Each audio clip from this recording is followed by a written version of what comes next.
Freezing cold in Nancy 92 old. You're the cold maze, say one freezing cold in Nancy 92 old. All right. Mais c'est un métier de femme par excellence. D'abord, nous sommes menteuses à tous les points de vue. L'homme ne peut pas mentir sexuellement, c'est impossible. Mais la femme peut mentir jusqu'à 99 ans. Les producteurs sont des hommes, les techniciens sont des hommes, les metteurs en scène sont pour la plupart des hommes. Avec un grand metteur en scène et que c'est vraiment le rôle, je le ferais. Mais sinon, je tiens pas spécialement à me montrer sexy dans les films, non. D'un homme, on dit pas il est mignon, il est charmant, il est gracieux, il pétille. jamais on dit ça. Toc, toc, pif, paf, boum, hop, on tire la combien là? Ah ben pour moi la première, toi la deuxième. Moi je fais oui Suzy, vous n'êtes jamais contente. Alors je fais, oh bon, c'est fini, y a rien à dire. Bonjour tout le monde et bienvenue dans ce nouvel épisode des Bobines, le podcast qui met un coup de projecteur sur les femmes méconnues du cinéma. Qu'elles soient actrices, réalisatrices, techniciennes, stylistes, critiques et j'en passe, le but de ce podcast est donc de remettre au premier plan ces femmes que l'histoire du cinéma a oubliées ou mal digérées. Je suis Julien Guimont et je serai accompagné d'une nouvelle voix pour cette émission, comme vous avez pu l'entendre, en la personne de Mehdi. Bonjour Mehdi. Bonjour Julien. Nous avons le plaisir de recevoir aujourd'hui Delphine Ciampi et Pascal Alex Vincent pour évoquer notre bobine du jour, Keiko Kishi. Bonjour à vous deux et merci d'avoir accepté l'invitation de ce podcast. Bonjour et Bonjour. merci de nous avoir invités. On est ravis. Nous aussi on est ravis. Alors Delphine, vous êtes musicienne et compositrice, vous avez joué dans plusieurs groupes avec plusieurs artistes, on peut citer les Vampas, on peut citer la légende du rock australien Kim Salmon, on peut citer les Colettes. Vos instruments de prédilection sont la guitare et la basse, mais vous composez aussi parfois des musiques de films, notamment celle du documentaire Keiko Kishi, une femme libre, dont nous allons parler aujourd'hui. Et il se trouve aussi que vous êtes la fille de Keiko Kishi et de Yves Ciampi, réalisateur français dont nous parlerons dans cette émission. Pascal Alex Vincent, vous êtes le plus grand, peut-être le plus grand spécialiste du cinéma japonais en France. Ah oui. On vous doit la distribution dans les salles et en DVD de chefs-d'œuvre de Kenji Mizoguchi, Yasujiro Ozu, Akira Kurosawa, Mikio Naruse. Je m'excuse d'avance pour ma prononciation des noms japonais, c'est peut-être pas forcément au top. Vous êtes également l'auteur des livres références comme l'ouvrage L'âge d'or du cinéma japonais édité chez Carlotta. Et depuis quelques années, vous réalisez également des documentaires comme le formidable Satoshi Kon, l'illusionniste, consacré au regretté maître de l'animation japonaise, ou encore récemment sur l'actrice et réalisatrice Kinuyo Tanaka, intitulé Kinuyo Tanaka, une femme dont on parle, mais aussi, et c'est l'actualité, votre dernier documentaire s'intitule Keiko Kishi, une femme libre, et est consacré à notre bobine du jour.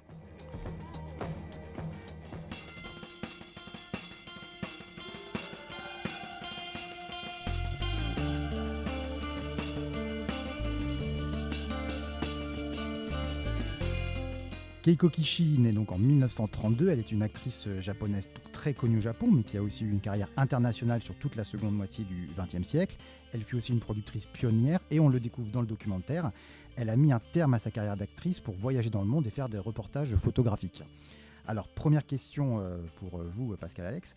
D'où vous est venue l'envie de réaliser ce documentaire? Parce que quand on le voit, c'est un documentaire qui est donc cinéphile, mais qui est aussi historique, sociologique, même peut-être presque ethnologique. Et on sent qu'il y a à la fois un sentiment d'injustice de voir Keiko Kishi peut-être être oubliée, mais aussi, plus largement, l'envie de faire le portrait d'une femme au-delà de sa carrière d'actrice. En fait, quiconque s'intéresse au cinéma et encore plus au cinéma japonais, quiconque est ne serait-ce que nippo-cinéphile ou simplement cinéphile, connaît forcément le nom de Keiko Kishi, qui a été la seule personnalité asiatique dont les Français connaissaient le nom après-guerre. Enfin, il y avait le peintre Fujita et il y avait Keiko Kishi. Voilà, elle est la première actrice d'origine asiatique à avoir fait la couverture de Télé 7 jours. Vous savez, cet hebdomadaire qui est le plus vendu en France de tous les temps, la presse écrite. Et donc, dans les années 50, 60, 70, absolument tous les Français connaissaient Keiko Kishi. Alors aujourd'hui, on est peut-être moins cinéphile et même des noms très très illustres. Et je le vois bien, moi qui enseigne le cinéma à l'université, même des noms très très illustres s'évaporent parce que voilà, l'époque change.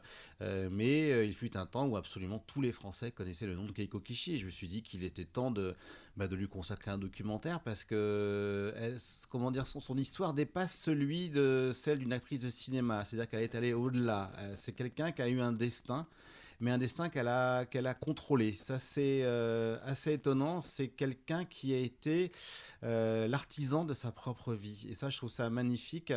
Elle a été actrice, certes, mais c'est un chapitre dans sa vie. Elle a été aussi donc photographe, écrivain. Elle a écrit beaucoup de livres aussi, hein, qui se sont beaucoup vendus. Reporter, voilà, elle était reporter. Et donc, je trouve qu'aujourd'hui, il est temps de rappeler que il y a eu des pionnières qui ont déblayé le terrain, et pourquoi pas une pionnière japonaise qui a fait ça dès les années 50. Donc, je pense qu'aujourd'hui, en 2023, évoquer Keiko Kishi, c'est plutôt judicieux. D'ailleurs, on peut le dire, Keiko Kishi vit au Japon et elle a bientôt 80... Non, elle a 91 ans. 91 ans, oui, Oui. quand même, c'est incroyable. Oui. Alors Delphine, justement, vous êtes la fille de Keiko Kishi et de Yves Ciampi. Est-ce que vous pouvez nous parler un petit peu de l'enfance de Keiko ? Qu'est-ce que vous en savez ? Est-ce qu'elle est dans une famille d'artistes ? Alors, l'enfance, ce que j'en sais, elle n'est pas du tout née d'une famille d'artistes. Son père était prof et sa mère ne travaillait pas. Donc, famille très simple, mais un petit peu intellectuelle, on va dire. Mais elle a vécu son enfance durant la guerre. Donc, quand elle parle de son enfance, elle parle que de la guerre parce qu'il manquait de nourriture, il manquait de vêtements, ils avaient froid, elle manquait de papier, de crayon pour étudier à l'école, elle manquait de tout, en vrai.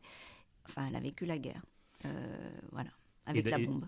Et d'ailleurs, après, elle va découvrir le cinéma, elle le dit dans le documentaire, elle va voir un film français, La Belle et la Bête de Cocteau, et c'est ça qui va lui ouvrir un peu cette envie, ou lui donner envie de faire du cinéma ?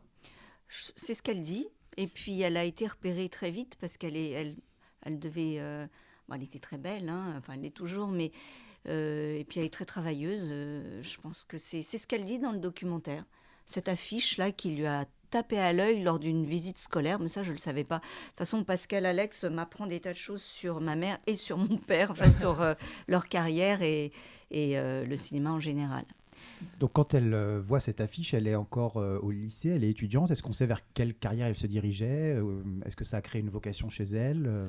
Alors il se trouve que encore aujourd'hui, la culture française est très populaire au Japon. C'est la deuxième culture étrangère après la culture américaine qui s'est implantée là-bas. Et le premier film français sorti au Japon, et on sait à quel point le cinéma français a été important dans l'histoire de l'exploitation cinématographique au Japon.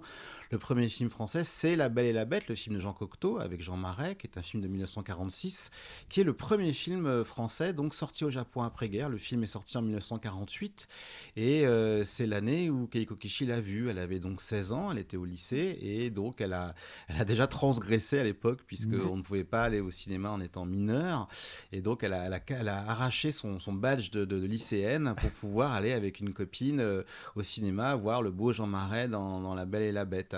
Et déjà une rebelle alors. Déjà un peu une rebelle, voilà. Et c'est vrai que sans doute à l'époque n'envisageait-elle pas de carrière de comédienne. Et puis il se trouve que le cinéma japonais depuis toujours est un cinéma de studio, exactement comme Hollywood. Ce sont des majors qui fabriquent des films à la chaîne. Le cinéma japonais a été longtemps le premier cinéma d'Asie avec jusqu'à 500 longs métrages produits par an. Donc imaginez tout ce qui nous reste encore à découvrir.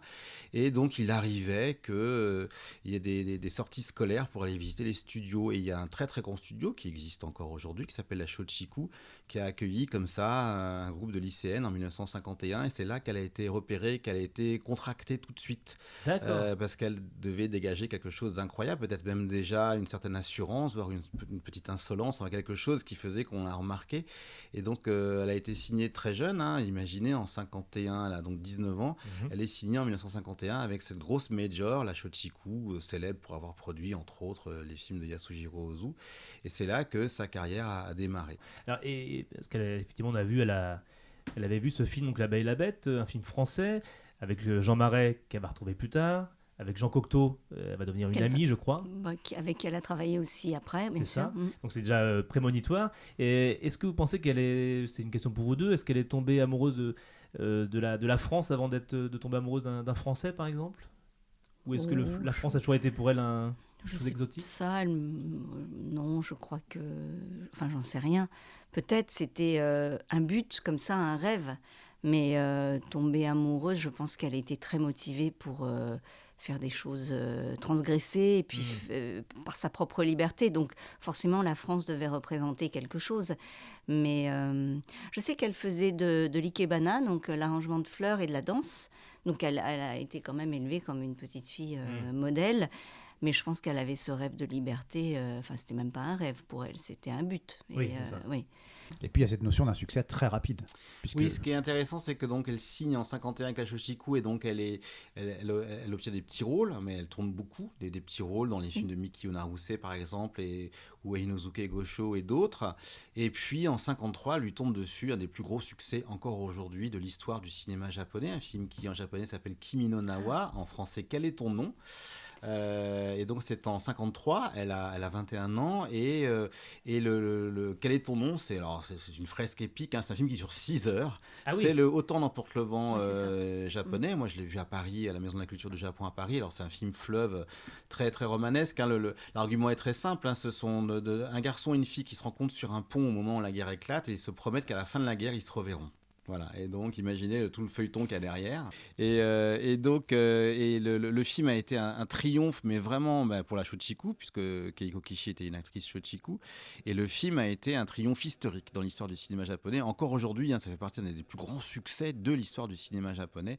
Donc fresque extrêmement coûteuse, extrêmement spectaculaire. Et donc Keiko Kishi porte le film pendant ces 6 heures. Et le film est aussi resté célèbre pour un détail vestimentaire qui a d'un seul coup rendu tout le monde hystérique. C'est-à-dire qu'il y a une improvisation de Keiko Kishi dans le film, puisqu'elle a une sorte d'écharpe, parce que le film se passe dans des conditions très rudes, c'est la guerre, etc. Et donc elle porte une écharpe, dans une scène, elle improvise le fait de se mettre l'écharpe autour de la tête. Et puis de mettre un des battants de l'écharpe autour de son cou, donc elle le rabat comme ça. Et c'est devenu une mode vestimentaire qui a gagné tout le Japon, c'est-à-dire tout le monde voulait s'acheter cette écharpe et la porter comme Keiko Kishi, ce qui fait que ça a relancé une certaine industrie textile. Le Machiko Maki. Le Machiko Maki. Voilà, Maki c'est enrobé et Machiko ça devait être son prénom. C'est le prénom du personnage. Ah oui, elle a créé même une mode presque vestimentaire. Ah ben tout à fait. Ah oui, d'accord. Elle a créé une mode, tout le monde, enfin toutes les femmes avaient un Machiko Maki. D'accord. Et ce film a eu tellement d'écho, tellement de succès que ça a été extrêmement difficile à vivre pour elle. J'ai beaucoup fait de recherches et en effet, j'ai trouvé beaucoup d'articles en japonais qui décrivent à quel point elle a été suivie, harcelée, des cadeaux laissés devant la maison, des admirateurs qui venaient lui chanter des chansons. Enfin, qu'elle a vraiment... le film a été un tel cas, un tel succès proche de l'hystérie collective et toutes les jeunes filles qui achetaient ce vêtement pour le faire comme elle, voilà, et ce qui fait que en un seul film, elle est devenue la plus grande star des années 50 au Japon. Je ne pouvais pas sortir tellement des gens me touchaient, me demandaient autographe. Je n'aimais pas ça, mais je continuais.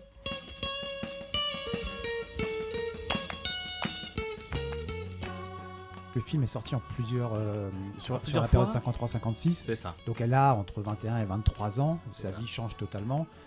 Juste pour bien comprendre, c'est donc probablement une starification qu'elle a assez mal vécue. En tout cas, qu'elle vivait comme une intrusion. Elle le dit dans le film. Elle dit ça. Elle dit que les gens la touchaient, elle aimait pas trop ça. Elle aimait pas signer d'autographes. Tout d'un coup, elle devenait une personnalité publique. Et j'ai retrouvé aussi un article en japonais qui explique qu'elle vient incognito dans un hôtel et que tout d'un coup des admirateurs, il y en avait partout, hein, la repère, sa chambre est assiégée. Enfin, c'était vraiment ce qu'on peut vivre aussi. Il y a des phénomènes comme ça aujourd'hui, hein, tout d'un coup une starification immédiate et où vous n'êtes plus du tout anonyme où que vous alliez. Mais c'est ce qu'elle a vécu à l'âge de 21 ans, voilà, une célébrité énorme. Alors j'ai une question un peu périphérique, mais de curiosité, mais est-ce que la presse à scandale existe au Japon à cette époque et quelles sont un peu ses limites? On sait que par exemple entre les pays européens, déjà la presse à scandale a différents comportements, différentes limites. C'est comment au Japon? Jusqu'où on est intrusif, jusqu'où on est respectueux ou pas de la vie privée? Alors la presse à scandale, le Japon était un pays particulièrement pionnier pour ça. Dès l'après-guerre, ça existe. Moi j'ai trouvé beaucoup de magazines, pas forcément autour de Keiko Kishi, mais la presse à scandale, le Japon s'en est toujours délecté, mais après le monde entier. Oui. Mais le Japon a été très très pionnier, il y avait beaucoup de journaux à scandale, et même le grand cinéaste classique Akira Kurosawa en a fait un film qui s'appelle Scandale, qui est un film très méconnu de Kurosawa, qui est un film de 1950 avec Toshiro Mifune, sur la presse à scandale justement. Donc ça a été un phénomène très important au Japon, mais aujourd'hui mes étudiants sont assez stupéfaits parce que la presse papier ne représente plus grand chose pour la jeune génération, mais à l'époque, au lendemain de la guerre, la presse papier avait un impact absolument considérable et il fallait imprimer le scoop avant que ça parte à l'impression le soir, et donc c'était la chasse au scoop. Aujourd'hui, le scoop, vous l'avez en 1 minute après que l'événement soit produit par les réseaux sociaux. À l'époque, ce n'était pas le cas et la presse à scandale au Japon était très, très importante. Et c'est vrai que Keiko Kishi, dans les années 50, a été particulièrement exposée parce que son personnage de Machiko, c'était la jeune fille que toutes les jeunes japonaises voulaient être. Et vous, Delphine, vous avez eu l'occasion d'avoir des paparazzis aussi dans votre enfance? Oui, beaucoup. Oui, ça je m'en souviens. Surtout au Japon, je suppose. Au Japon. En France, un petit peu, pas du tout? Non. Enfin, j'ai pas le souvenir. Les arrivées en avion à Tokyo, à l'époque, j'étais toute petite. Enfin, je m'en souviens. J'ai tellement de photos, mais je me souviens quand même. Il y avait un escalier, on descendait par l'escalier, et on se retrouvait sur le tarmac. Et donc, on sort la porte de l'avion s'ouvre et en bas de l'escalier, il y a un parterre d'hommes en costume avec des appareils photo, des flashs. D'accord. C'est terrifiant. Comme on voit dans les films, oui, d'accord. Ah oui, mais j'ai des photos et je me souviens vouloir retourner dans l'avion et vouloir rentrer tout de suite à la maison à Paris. Ça me faisait très très peur. Mais j'avais 4-5 ans, c'est pas très drôle. Ah bah non, à cet âge-là, oui, ça va être perturbant. Bah oui, ça fait peur, tous ces flashs, il faisait nuit, enfin, mes souvenirs à moi, quoi. Et est-ce que cette starification change le statut d'une actrice justement dans cette industrie? Parce qu'on a évoqué tout à l'heure rapidement l'existence des grands studios au Japon, qui est un système comparable aux États-Unis. On peut peut-être en reparler brièvement. Il me semble qu'à cette époque, Keiko Kishi va faire une pige à la Toho, qui est donc un studio concurrent de celui sur lequel elle est sous contrat. Le fait d'être une star, est-ce que ça lui permet de choisir, de refuser, ou est-ce que elle doit juste tourner à la chaîne un petit peu les films qui sont faits par les studios, accepter comme ça cette sorte de mercato entre studios, d'aller faire une pige à gauche à droite? Comment ça se passait Le fait est que devenir une star instantanément vous donne quoi? Vous donne du pouvoir. Et ça, c'est évidemment très précieux. Et qui dit pouvoir dit que tout d'un coup, vous avez le choix, ce que vous n'aviez pas avant, quand vous étiez donc une employée de studio et vous étiez redevable au studio, que vous ayez été scénariste, cinéaste ou technicien, vous deviez au studio plusieurs films par an.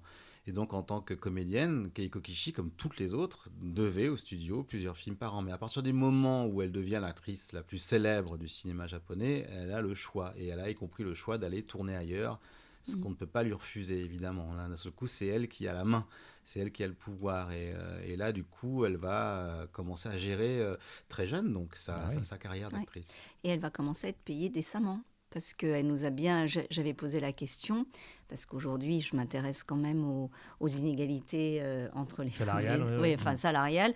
Et elle nous a dit...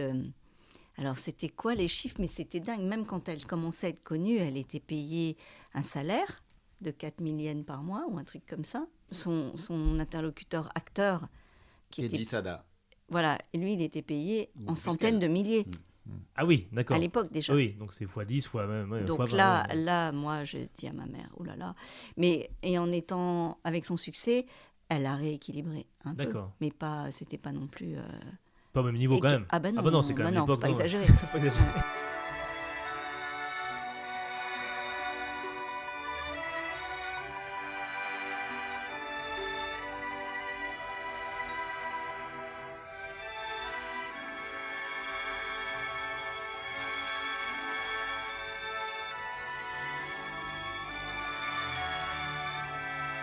Elle va même tourner avec les plus grands médias, elle va tourner même avec Ozu. Oui, on est là en 1955, si je ne dis pas bêtise, où elle tourne donc avec Ozu, donc un cinéaste japonais qui est très apprécié en France aujourd'hui. Il était un peu moins, je crois, au moment de la sortie de ses films, mais aujourd'hui, voilà, qui est très apprécié. On le voit souvent bénéficier de sorties de Blu-ray, de rétrospectives. Pascal Alex, vous-même, vous êtes un spécialiste, vous avez participé à la sortie de ces films et vous avez publié des ouvrages sur Ozu. Et donc elle tourne avec lui, je vais citer rapidement quelques-uns de ses chefs-d'œuvre qui sont Voyage à Tokyo, Herbe flottante, Le goût du saké. Et donc là il s'agit de Printemps précoce. Et je crois qu'elle n'était pas le premier choix de Ozu, elle était celui du studio justement, dans une sorte de politique, de stratégie. Comment ça s'est passé sa collaboration avec Ozu ? Il se trouve que quand Ozu entreprend ce film en 1955, les studios sont un peu inquiets parce qu'ils voient que la société japonaise change et que l'industrie du divertissement change énormément. C'est l'époque où on voit apparaître d'abord la télévision, les parcs d'attractions, le rock'n'roll, des tas de choses qui viennent de loin, notamment amenées par l'occupant américain, et que les studios sont très préoccupés par la perspective de perdre le public qui va au cinéma. Puisque la télévision a déjà une très grosse concurrence, mais aussi les 45 tours, l'industrie automobile, les balades en scooter, les loisirs balnéaires, etc. Donc il faut s'adapter au temps qui change et ils se disent, pour le prochain film d'Ozu, il faut renouveler son cheptel de comédiennes et de comédiens et il faut une actrice dans le vent. Voilà, et l'actrice dans le vent. Avec une écharpe dans le vent. Avec une écharpe dans le vent. Et l'actrice dans le vent en 55, c'est Keiko Kishi et Ozu est vraiment tombé en pamoison devant elle. Ça a été une rencontre importante, c'est-à-dire que il l'a pas forcément choisi. C'est le studio qui l'a dirigé vers Keiko Kishi, mais une fois qu'ils se sont rencontrés, il y a eu des atomes crochus immédiats et elle est parfaite pour ce film Printemps précoce puisqu'elle représente dans le film, donc c'est l'histoire d'un adultère. C'est un employé de bureau qui va tromper sa femme avec une petite jeune délurée, insolente, amusante, etc. Et le personnage est joué par Keiko Kishi, bien sûr, le personnage de la jeune fille délurée, insolente, etc. Mais Ozu, comme c'est un grand cinéaste, ne la juge pas, la rend même plutôt sympathique. Donc elle est en jean, elle est en chemisette, elle dit tout ce qu'elle pense, enfin... Des choses que le jeune public, enfin les jeunes de 20 ans à l'époque veulent voir au cinéma. Et Keiko Kishi incarne ça très bien, la jeune fille libre de ce qu'elle peut dire, libre de ses mouvements, de ses pensées. Là, vraiment, elle était l'actrice parfaite pour ce film-là. Et Ozu va souhaiter l'intégrer dans son clan, le clan Ozu. Vous savez, Ozu, le principe d'Ozu, c'est qu'il tourne toute sa vie avec les mêmes personnes, devant ou derrière la caméra. Il se dit, Keiko Kishi, c'est une rencontre importante dorénavant. Elle sera dans tous mes films, mais le destin va en décider autrement, puisque Keiko Kishi va rencontrer cette année-là un cinéaste français venu tourner au Japon. Très belle transition, mais juste avant... il est fort. Juste avant, j'aurais juste... c'est mon côté prof. Oui. Parce qu'avec Ozu était un petit peu, décontenancé par le jeu de Keiko, jeu justement moderne. Je crois qu'il l'a fait répéter beaucoup. C'est ce qu'on dit dans le film, on entend ça. Il faisait faire beaucoup de répétitions à Keiko. Et au bout d'un moment, il lui demandait, mais maître, pourquoi autant de répétitions ? Il lui a dit, parce que vous êtes mauvaise. Avec beaucoup de tact. Et c'est très drôle. Il y a eu ça n'a pas empêché après de beaucoup l'aimer, mais elle avait déjà un jeu moderne. C'est ça, c'est-à-dire que Ozu, je pense, a été très surpris en la voyant arriver. C'est-à-dire qu'elle était quand même l'actrice qui pesait le plus dans le business à l'époque du cinéma japonais. Et Ozu la voit débarquer, donc pour un rôle de jeune fille moderne, en blue jean, délurée, etc. Elle est parfaite, évidemment, mais Ozu n'a pas trop l'habitude de ce genre de tempérament. Quand on voit les personnages féminins chez Ozu, ce sont des jeunes filles timides qu'il faut marier. Voilà, c'est ça l'idée à chaque fois. Donc là, tout d'un coup, il y a Keiko Kishi qui débarque et elle est ni timide ni à marier dans le film. Voilà, et ça, pour Ozu, c'est étonnant. Il doit s'adapter à ce tempérament un peu frondeur de Keiko Kishi et il va lui dire, mais tu joues mal. Voilà. Donc, Et très très jeune, elle va très vite se rendre indépendante et va créer un club avec d'autres comédiennes, avec Yoshiko Kuga et Hineko Arima, une société de production qui s'appelle le Ninjin Club. Donc si j'ai pas de bêtises, ça s'appelle le Club des Carottes, c'est ça ? Ouais. Ninjin Club. Ouais. Étonnant, on sait pourquoi le Club des Carottes d'ailleurs ou... Moi, je sais pourquoi, parce que je lui ai posé la question. Ah d'accord, Vas-y, alors... parce que, Je lui ai posé la question la semaine dernière. Voilà. Ouais. Parce que Keiko Kishi, elle avait aussi ce truc, c'est qu'elle est très cultivée. Voilà, elle lit, elle s'intéresse à beaucoup de choses, à l'art. C'est ce qui est d'ailleurs dit par un intervenant japonais dans mon film. Et ça vient du roman, mais en fait du film Poil de carotte, Jules Renard. D'accord. Voilà, donc porté à l'écran par Julien Duvivier en 1932, mais porté à l'écran des tas de fois depuis. Il y a même eu un film récemment en France, des téléfilms, des animés, tout ce que vous voulez. Poil de carotte, donc, et ça vient de là. Ah d'accord, donc le Club des Carottes ou Ninjin Club, donc, avec ses collègues, donc elles ont 21 ans, je crois, quand elles créent ce studio, à peu près, plus ou moins, et elles vont quand même créer et concurrencer les grands studios. C'est quand même très audacieux, Delphine. Moi, en vrai, pour faire une boucle, quand en tant que musicienne, je me suis engagée dans certaines luttes pour l'égalité, la visibilité des femmes musiciennes, compositrices, l'égalité des genres et tout ça. Et je me rappelle de cette histoire de Ninjin Club en me disant, ma mère a 21 ans, elle a voulu contrer l'autorité des grands studios en créant sa propre boîte de prod, en se mettant la barre je ne sais pas où, et en trouvant les financements, et en produisant des films et des chefs-d'œuvre, comme Kwaidan, qui est personnellement mon film préféré. Et tout à coup, ça a déclenché en moi vraiment du respect. Puis ça faisait une boucle. Et puis, un concours de circonstances fait que très rapidement, après cette prise de conscience, j'ai rencontré Pascal Alex. Et j'avais des archives. Et je dis, mais il faut faire un film sur ma mère. Pas sur l'actrice, mais sur le rôle modèle que ça a été. Et voilà, de fil en aiguille très rapide, le film a été fait. Oui, parce qu'en plus, elles vont produire quand même, on a dit, de grands films, notamment Mademoiselle Ojin de Kinuyo Tanaka, une femme que vous connaissez bien, Pascal Alex, Kinuyo Tanaka. Ouais, je la connais pas personnellement parce qu'elle n'est plus de ce monde depuis très longtemps, mais en effet, Kinuyo Tanaka est une autre pionnière puisqu'elle a été la première femme cinéaste après-guerre. Faut pas oublier, je disais tout à l'heure que le cinéma japonais est un cinéma de studio, environ 500 films par an, mais tous conçus, fabriqués, pensés, fabriqués par des hommes. Voilà. Et puis il y a eu une femme au lendemain de la guerre, Kinuyo Tanaka, qui avait déjà un gros background de comédienne, qui a proposé de passer derrière la caméra. Et puis quand il a fallu trouver... Kinuyo Tanaka, ça qui est passionnant, c'est que je me rends compte rétrospectivement, parce que je lui avais consacré à la fois un livre et un documentaire en 2022, c'est qu'il y avait un vrai projet. C'est-à-dire que plus on examine les fiches techniques de ces films, plus on se rend compte que les chefs de poste sont des femmes. Et donc il y avait un projet très pensé, je pense, chez Kinuyo Tanaka, et c'est pas pour moi anodin que Mademoiselle Ojin, qui est un film de 1962, soit produit par 3 femmes, le Ninjin Club. Donc, et c'est une fresque, hein, c'est un film d'époque. Film avec très cher. Ouais, très cher. Voilà, film très cher, ouais. Film au discours aussi assez féministe. Et donc, pour moi, il était obligatoire, enfin, il était inévitable plutôt que Keiko Kishi et Kinuyo Tanaka, tôt ou tard, en tant que pionnières, chacune, finissent par travailler ensemble. Logique, Keiko n'a jamais voulu passer à la réalisation elle-même ? C'est jamais quelque chose qui l'a tenté ? C'est quelque chose qui la tentait sur le tard. Elle voulait faire un film avec moi, enfin, mais elle a écrit beaucoup de livres. D'accord. Donc je pense qu'elle voulait. Elle a créé quand même. Elle a créé, de toute façon elle a toujours créé, mais elle a voulu à un moment donné faire un film, elle voulait me mettre dans le film. Elle avait ce rêve, et puis elle était en train d'écrire un livre, en train de faire un reportage, en train de faire une pièce de théâtre, donc ça s'est pas fait, et forcément maintenant c'est trop tard. Mais si elle l'a pas fait, c'est qu'elle a été trop occupée à faire autre chose. Mais c'est vrai qu'on l'a beaucoup dit depuis le début de cette émission, c'est une pionnière, c'est une femme qui a donc, vous disiez tout à l'heure, qui dirigeait sa vie, qui était toujours en train de se réinventer, d'être sur le projet d'après, à tel point même que cette aventure qui nous semblerait, pour nous, c'est l'aventure d'une vie déjà, de créer une société de production aussi forte, si jeune, ce n'était presque qu'une étape dans son revue, à tel point que, si j'ai bien compris, vous l'avez découvert même peut-être assez tardivement, c'était pas quelque chose qui était raconté dans l'histoire familiale. Non, elle n'en parlait pas du tout. Le Ninjin Club, c'est quelque chose que j'ai entendu, mais jamais elle m'en parlait, elle est passée à autre chose. Mais ça, elle le dit très bien dans le documentaire. Ouais. Elle dit qu'elle, elle fait ses choses, mais c'est du passé, donc elle s'intéresse au futur.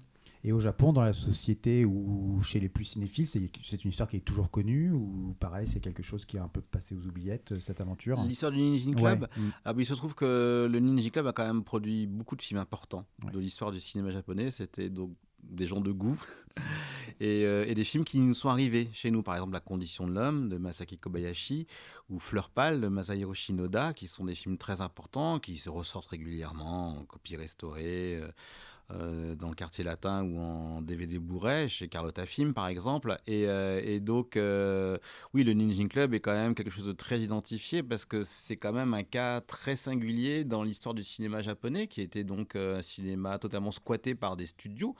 C'est une industrie extrêmement puissante qui génère énormément d'argent, et que tout d'un coup, qu'à l'ombre de ces studios, une petite société émerge, dirigée par 3 femmes. On est presque dans 3 actrices. 3 actrices qui sont toutes toutes les trois encore parmi nous, je précise, hein, Hineko Arima, Yoshiko Kuga et Keiko Kishi sont toutes les trois fondatrices du Lindy Club, sont toujours parmi nous et on ne peut que s'en féliciter. Ces trois femmes qui créent une société de production, c'est presque une anomalie. D'abord, ce sont des femmes, ensuite, ce sont des actrices. Enfin, voilà, c'est presque une anomalie. Et elles vont clouer le bec à tout le monde en ne produisant que des grands films.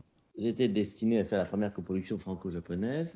J'avais engagé à Paris Jean Marais et Daniel Darieux. Et je suis venu au Japon chercher la vedette équivalente à Daniel Darieux pour faire la vedette japonaise du film. C'est là où j'ai vu les 50 films, donc. Et je cherchais une actrice japonaise qui est la classe de Daniel Darieux. Oh, c'était très sympathique. Et surtout Daniel Darieux, qui m'a répété tout mon dialogue. Et il m'a appris le français très gentiment.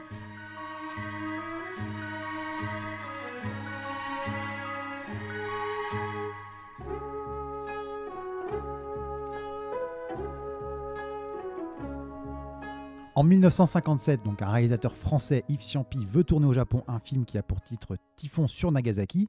Et évidemment, il recherche une actrice japonaise pour tenir la dragée haute aux deux stars du film, donc Jean Marais et Daniel Darieux.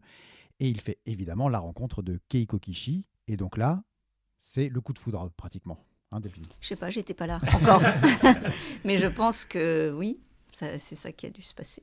Alors le film, donc, on le dit, elle va parler français dans le film, hein, face à Jean Marais.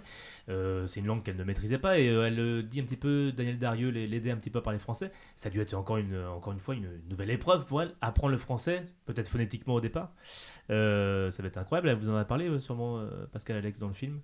Il faut savoir que c'est très nouveau à l'époque, hein, l'apprentissage d'une langue étrangère, qu'au lendemain de la guerre, les Japonais ne voyageaient pas, tout simplement parce que ça leur a été interdit. Et que soudain, il y a cette équipe française qui vient, parce que dans les années 50, il y a une sorte de programme international où on décide de donner une nouvelle image du Japon pour rendre le Japon à nouveau fréquentable, hein, et d'encourager le tourisme, etc. Et c'est comme ça que les studios hollywoodiens comme les studios français vont faire des films au Japon, souvent avec des fonds japonais. Un Typhon sur Nagasaki, c'est la première coproduction entre un studio français et un studio japonais, avec cette idée de faire la promotion du Japon. Voilà. Et donc, comme Keiko Kishi n'a peur de rien, elle va décider d'apprendre la langue, hein, puisqu'elle aurait pu en effet jouer son rôle entièrement en phonétique. Ça s'est déjà vu dans d'autres films, hein, mais elle va aller plus loin, elle va apprendre la langue. Alors peut-être parce qu'elle tombe amoureuse du metteur en scène. Ça, c'est motivant aussi. Ça peut expliquer parce que je vous l'ai dit, c'est une travailleuse. Oui. Elle voulait faire son truc parfaitement, donc elle a appris le français. Oui, puis elle a même pas l'air dans le film, c'est peut-être bien, mais intimidée par Jean Marais, alors qu'elle l'a admiré, finalement. C'est drôle quand même. Elle se retrouve maintenant face à lui, alors qu'elle l'a vu dans La Belle et la Bête. C'est quand même assez émouvant. C'est vrai. Oui, pour elle, ça a dû être un grand moment, tout d'un coup. Il faut bien comprendre qu'à l'époque, les deux plus grandes stars du cinéma français, c'est Jean Marais et Daniel Darieux. Oui. Et donc, Yves Ciampi était un cinéaste qui tournait avec des stars, hein, parce que c'est quelqu'un dont les films faisaient beaucoup d'entrées. Oui, celui-là, plus de 2 ou 3 millions d'entrées, je crois. 3 millions d'entrées pour Typhon sur Nagasaki. Donc, c'est ce qu'on appellerait un blockbuster aujourd'hui. D'ailleurs, le film ressemble à un blockbuster, parce qu'il y a des effets spéciaux incroyables. Une tempête, il y a un typhon à la fin, évidemment, c'est dans le titre. Film très cher, film très ambitieux, très grand chef opérateur Henri Alcan, distribution internationale, effets spéciaux, en veux-tu, en voilà. Enfin, c'est le gros blockbuster de l'année 56. Et donc, voilà, et c'est super que... il faut savoir qu'il n'y a pas que Keiko Kishi dedans, il y a toute une ribambelle de très grandes stars du cinéma japonais, plusieurs acteurs et actrices de chez Ozu, mais c'est Keiko Kishi le lead, enfin l'actrice principale japonaise. Et c'est vrai que elle a dû apprendre le français, ce qui ne se faisait pas à l'époque, d'apprendre une langue étrangère. Considérant que quand les Américains ont occupé le Japon de 1945 à 1952, ils ont rendu l'apprentissage de l'anglais obligatoire au collège. Ils étaient l'occupant, donc les Japonais ont dû, et c'était obligatoire, apprendre l'anglais dans les collèges. On voit ça d'ailleurs dans plusieurs films d'Ozu, où on voit des enfants qui utilisent des mots anglais. Et donc j'ai fini par comprendre que Keiko Kishi, elle, avait également appris à parler l'anglais et que, si j'ai bien compris, mais ça, je parle sous l'autorité de Delphine, elle échangeait beaucoup en anglais avec Yves Ciampi sur le tournage plutôt qu'en français au début. Et qu'après, voilà, comme c'était une production française, elle a appris à parler le français. Et donc, je pense qu'en 1956, elle devait être la seule japonaise à parler le français. Peut-être. Mais tu vois, c'est extraordinaire parce que elle m'a pas raconté, elle n'a pas jamais ressassé des souvenirs extraordinaires comme celui-là ou comme Kwaidan, parce qu'elle est toujours vers le futur. Demain. Ouais. Et finalement, tu sais beaucoup plus de choses que moi sur ma mère. Ça arrive souvent, des fois, on sait des fois moins sur nos parents que les autres. Après, et puis là, on parle de choses qui sont arrivées donc avant votre naissance, puisque sur ce film, il y a donc l'histoire d'amour et une décision, encore un nouveau chapitre qui s'ouvre dans sa vie, puisque donc elle va quitter le Japon pour venir en France et épouser Yves Ciampi. Votre naissance arrive quelques années après, en 1963. Alors, on voit que ce départ de Keiko Kishi de France en France et ce mariage avec Yves a provoqué des remous au Japon. On parlait de paparazzi et de journaux à scandale tout à l'heure. Je crois qu'elle a été victime de beaucoup de méchanceté de la part de la presse japonaise qui ne supportait pas d'avoir perdu leur star. Ça c'était considéré comme une trahison presque, c'est ça ? Oui. Si Brigitte Bardot, à 21 ans, était partie vivre au Japon, parce qu'elle se marie avec un Japonais, je pense qu'il y aurait eu du remous en France. Oui. Voilà. C'est pas forcément lié au Japon, c'est pas forcément lié à une culture japonaise. Non, c'est une espèce de jalousie de voir sa star s'évader. En plus, on n'avait pas le droit de voyager, il l'a dit, Pascal Alex. Alors ça, oui, je comprends dans quel sens on n'avait pas le droit de voyager. C'est vraiment... il fallait des méga visas, c'était des équipes de sport avec des visas spéciaux. Enfin, quelqu'un qui a envie d'aller en France ne pouvait pas y aller à l'époque, à moins d'avoir vraiment des raisons... Avec des visas de travail ou... C'est ça. Oui, parce que Keiko le dit quand même dans le documentaire aussi, c'est que les Japonais n'allaient pas à l'étranger. Non. Même de nature, enfin même avant la guerre. C'est une île quand même, il ne faut pas oublier que c'est une île. Et qu'il y a une tradition aussi du pays fermé, encore au 19e siècle, et donc on n'est encore que 50 ans après, vraiment la fin de l'isolationnisme, 50-60 ans après la fin de l'isolationnisme, donc c'est vrai que c'est culturel presque. Je suis partie à 24 ans vers Paris. Quand j'ai quitté le Japon, Yves Ciampi, il avait montré tout ce qu'il a en France pour que je puisse vivre avec lui. Le Japon était comme ça. L'histoire du Japon était fermée, mais les Japonais étaient furieux, pas contents du tout. Ils se demandaient pourquoi elle quitte le Japon. Donc là, Yves et Keiko se marient, et elle va ensuite faire des ponts, elle va travailler à la fois en France et au Japon. C'est un cas très singulier dans l'histoire du cinéma mondial, quelqu'un qui fait le grand écart entre son pays de cœur et son pays d'origine, voilà, et donc elle va en effet travailler là et là. Donc alors moi j'ai un tropisme vers le cinéma japonais, donc je vais dire qu'elle va aller faire les bons films au Japon, mais elle va aussi donc faire quelques films en France, et c'est comme ça qu'elle va construire une filmographie assez internationale et vraiment passionnante, puisque elle tourne avec beaucoup de cinéastes essentiels ici ou là. Donc ça, c'est intéressant qu'elle devienne non pas une actrice japonaise, mais une actrice internationale dans les années 60-70. Elle acquiert une vraie popularité, une vraie célébrité en France aussi. C'est pas anodin de se déraciner et de retrouver à nouveau une starification relative, mais quand même ici en France. Elle était si célèbre que donc elle a fait la couverture de Télé 7 jours en 1964 pour un téléfilm qu'elle a tourné pour la France. Et donc c'était la japonaise que tous les Français connaissaient. Et donc aux yeux des Français, c'était parce qu'à l'époque, n'oublions pas que le cinéma japonais ne nous parvenait pas vraiment. Et donc, pour le public japonais, pour le public français des années 50-60, c'était une actrice japonaise qui travaillait en France. Mais en vérité, ce qu'on savait moins, c'est qu'elle partait plusieurs fois par an faire des films au Japon, et pas n'importe quel film. Elle tournait avec tous les grands cinéastes.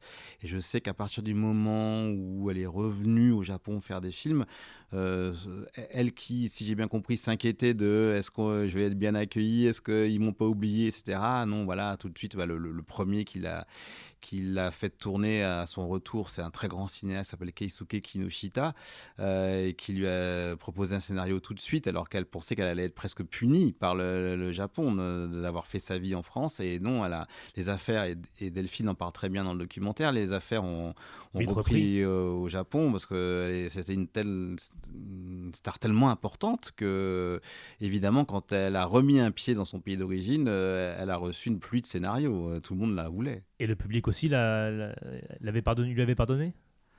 Ça, c'est plus compliqué. Le rapport Delphine, on en a très bien parlé tout à l'heure. Il y avait peut-être sans doute de la jalousie. Cette japonaise qui voyage, qui s'émancipe, qui épouse un étranger. Il y avait beaucoup de choses qu'on pouvait lui reprocher, alors que c'était quand même la petite fiancée du Japon. C'était la Machiko de Quel est ton nom là, cet énorme succès, et qui tout d'un coup s'évaporait loin. Voilà, il n'y avait pas les moyens de communication qu'on avait aujourd'hui. On savait la France pour les Japonais, c'était abstrait en fait. C'était loin. Donc elle avait disparu. Et tout d'un coup, un jour, un avion atterrit au Japon, et c'est elle qui sort avec Delphine. Dans ses bras. Peut-être c'était ça, oui. Donc, elle a repris sa carrière de plus belle. Hein, ouais. Oui, puis on en parlait tout à l'heure, mais avec donc le Ninjin Club, il y a eu de grosses productions, notamment Kwaidan, donc qui est un film important, mais qui va avoir un échec en salle, et elle va devoir presque rembourser les dettes. Elle le dit un petit peu. Elle va tourner pour rembourser les dettes du film.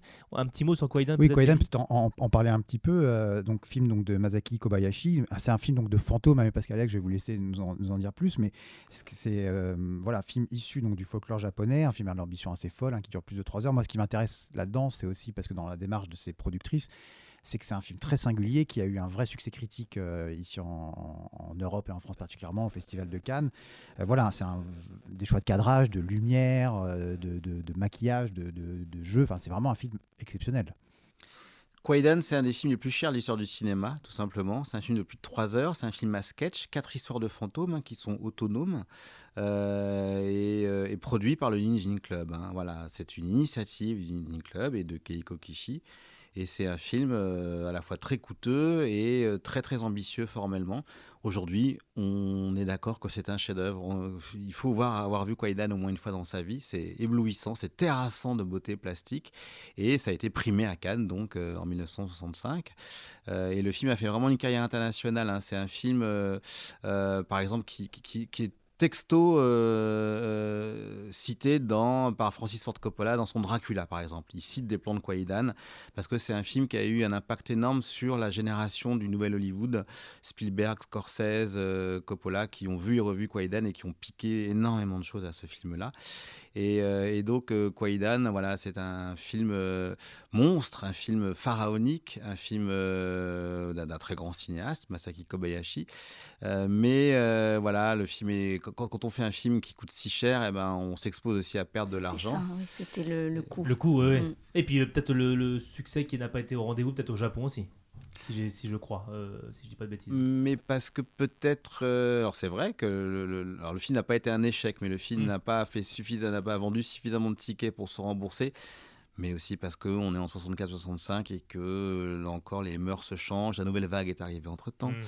C'est peut-être pas ça que le public a envie de voir. Ils veulent voir un cinéma politique, fiévreux, sexuel, avec les doigts dans la prise, quoi. Oui. Et là, actuel aussi, actuel, voilà. Ouais. Kwaidan, c'est quatre contes gothiques, un peu de fantômes.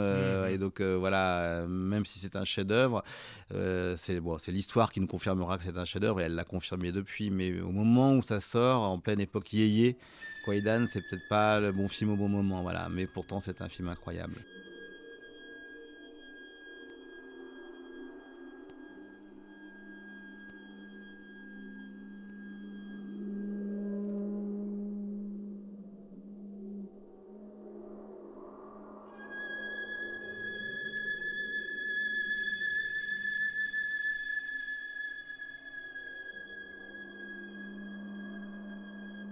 Ma mère en parle avec vraiment, pour elle, c'est son meilleur souvenir de plateau, son meilleur souvenir de travail d'équipe, son meilleur souvenir de productrice aussi, donc. De productrice, elle en parle avec. Elle n'a pas de rancune ou de rancœur par rapport à. Non, au film. bon, elle a travaillé des années, elle a fait des pubs même pour rembourser, enfin, elle a fait des tas de choses parce qu'elle a payé jusqu'au dernier sou, hein.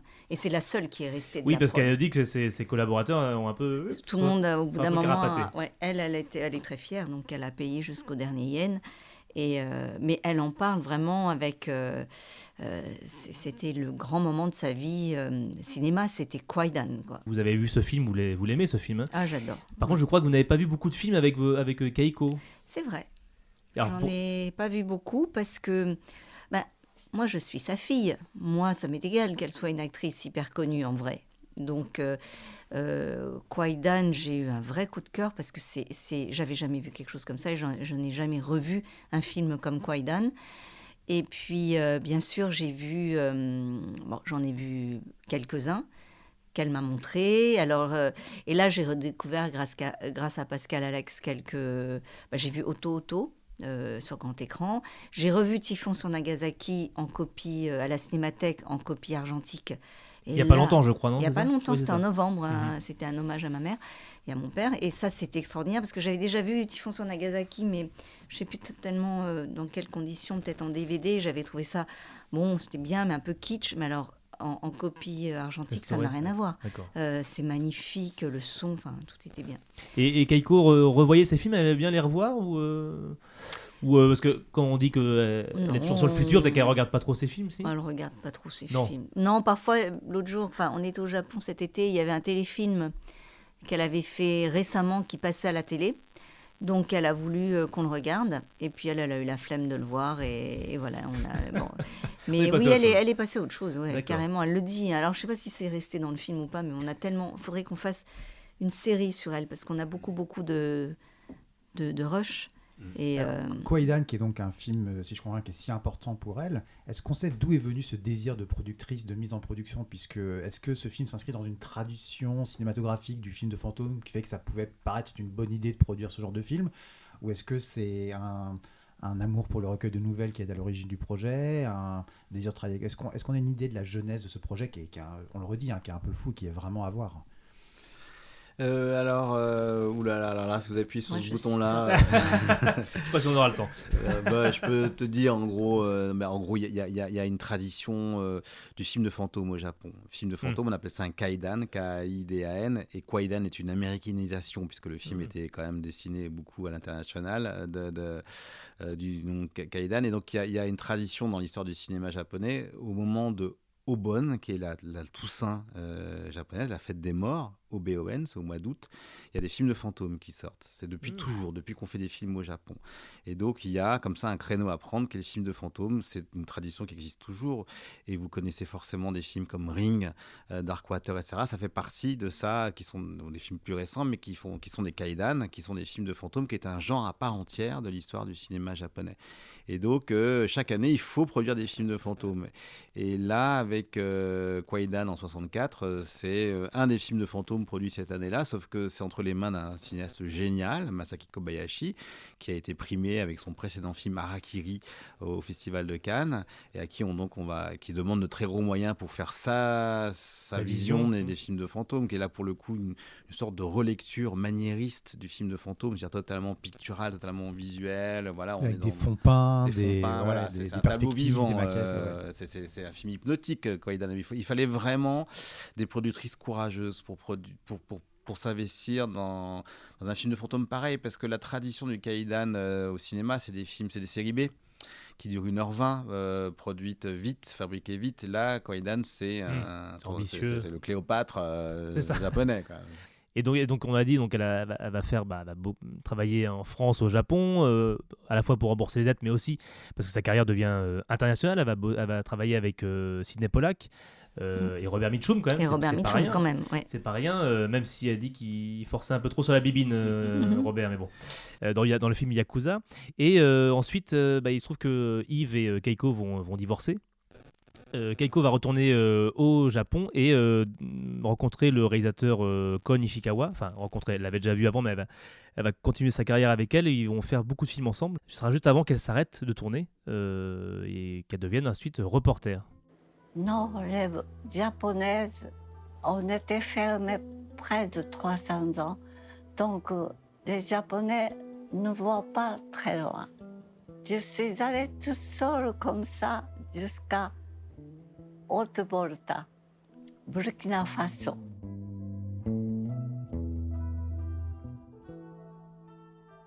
Alors on va parler un petit peu de cette nouvelle vie de reporter. Mehdi, en 1984, elle quitte le métier. Oui, elle quitte le métier, même si j'ai cru voir qu'elle avait quelques crédits de Elle quitte jamais vraiment le métier. Elle tourne quasiment plus, en tout cas. Ça l'intéresse moins. Ça l'intéresse moins. Et donc là, elle part faire donc des reportages photos autour du monde.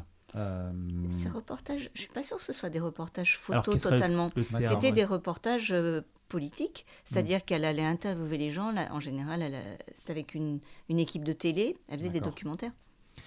À destination de la télé, c'était une commande ou c'était vraiment elle qui a initié ces choses-là? Moi, ce dont je me souviens, c'était... Alors, je ne sais pas si c'est elle qui initiait ou pas, mais c'était pour la télé. Ouais. D'accord. Et c'était avec c'était dans des endroits où il y avait la guerre, où il y avait de l'oppression, où il y avait des problèmes. Elle allait et elle faisait un reportage. Il y avait un vrai angle journalistique et sociétal. Et dans le documentaire, d'ailleurs, sa visite en Iran est évoquée. Elle a failli se faire emprisonner. Enfin voilà, c'est une vraie démarche journalistique. C'est encore une nouvelle aventure, comme on le disait, quoi.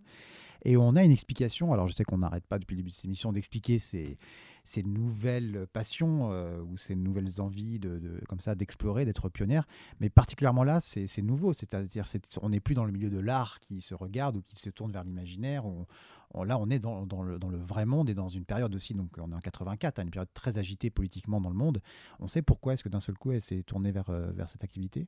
Je pense qu'elle a toujours été intéressée par la politique, par tout ça, oui, de savoir. Et puis, elle a toujours eu des amis journalistes, politiciens, pas politiciens, mais journalistes. Et peut-être, c'était une idée qu'elle avait toujours eue. Et puis, elle nous l'a dit durant le documentaire, ça l'ennuyait au bout d'un moment d'être actrice. Les plateaux. Voilà, elle voulait autre chose. Donc, elle voulait voir la vraie vie un peu, c'est un peu ça. Voilà, et puis forcément, elle rencontre des journalistes internationaux, c'est passionnant, elle a envie de savoir, elle a envie d'aller voir.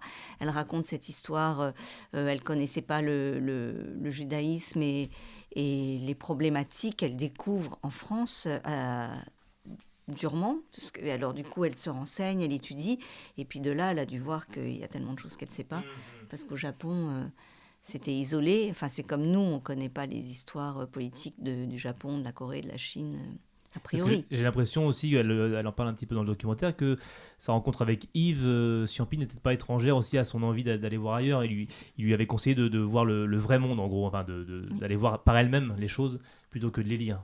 Ça a été déterminant, c'est-à-dire que je pense que ils se sont vraiment bien trouvés, Yves Ciampi et Keiko Kishi, sur ce terrain-là. C'était des gens curieux du monde.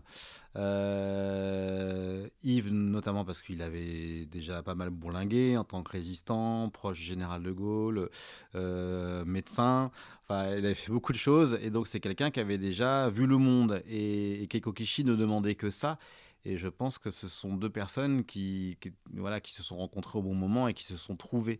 Et en vérité, je pense que si Keiko Kishi, dans la deuxième partie de sa carrière, a fait ça, c'est parce qu'il ne faut pas oublier qu'aux yeux du public japonais, elle est la japonaise qui voyage. Elle est la japonaise ouverte au monde, qui a épousé un Français, etc. etc. Et donc, elle aurait une prédisposition naturelle à aller voir le monde qu'on lui connaît, puisqu'elle a été la première japonaise au lendemain de la guerre à venir s'exiler chez nous, etc. Donc, c'est dans la continuité de sa persona même.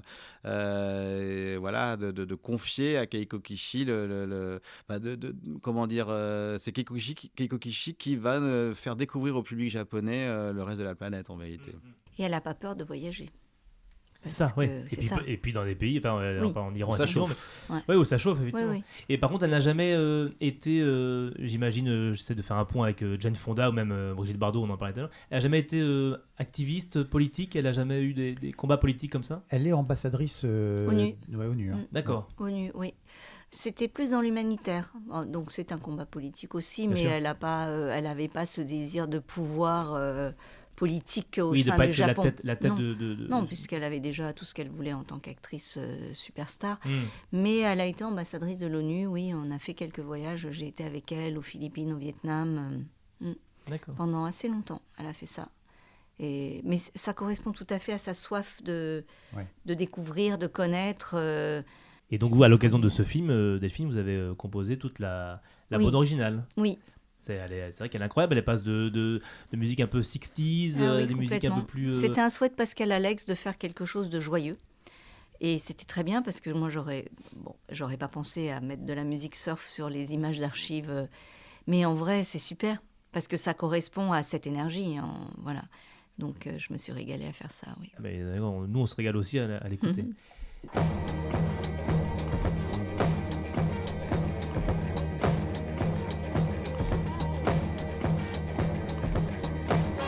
C'est la fin des bobines, merci à tous et à toutes d'avoir écouté cette émission. Un immense merci à vous Delphine Ciampi et Pascal-Alex Vincent. Donc le documentaire Keiko Kishi, une femme libre sera disponible à la mi-avril 2024 sur Ciné+. Le 5 décembre, vous pourrez également le voir donc à la MCJP, Maison de la Culture au Japon à Paris, dans le cadre du festival Kino Tayo, c'est bien ça. Et vous avez, je crois, aussi un livre sur le feu. Un livre qui vient de sortir, qui s'appelle Yasujiro Ozu, une affaire de famille, aux éditions de La Martinière, en coédition avec Carlotta Film. 208 pages sur la vie incroyable du très grand cinéaste Yasujiro Ozu, illustré par 240 photos choisies par mes soins. Un livre tellement bien qu'il paraît que les gens s'évanouissent en le lisant. C'est vrai ? C'est une blague. Donc, c'est le cadeau parfait pour Noël. Moi, je l'ai demandé à Noël. C'est le cadeau parfait pour Noël, franchement. C'est à l'occasion des 120 ans de la naissance de Ozu, parce que Ozu est né en 1903, voilà. Et Ozu donc a été un des cinéastes importants aussi de la vie de Keiko Kishi. Il y a même une interview d'époque de Keiko Kishi dans le livre. Et Delphine, alors votre actualité en ce moment ? Musicalement, j'ai un nouveau projet qui s'appelle SAD, tout simplement, SAD. Et on est un binôme, moi à la guitare et une amie Anne Gouverneur au violon. Et on aura un concert le 25 janvier à Paris. Où ça ? Dans un petit bar qui s'appelle le Chair de Poule, dans le 11e. Très Voilà. bien. On retrouvera les informations de toute façon sur le site. Voilà. Merci beaucoup. On se retrouve alors très vite pour une nouvelle émission consacrée à une nouvelle bobine. Merci de nous avoir écoutés. Merci Mehdi. À bientôt, j'espère. Et si vous avez aimé cette émission, n'hésitez pas à nous écrire sur notre page Instagram lesbobines.podcast et à vous abonner sur notre plateforme d'écoute favorite. Merci à tous. Ciao. Merci Ciao, beaucoup. Au revoir, merci.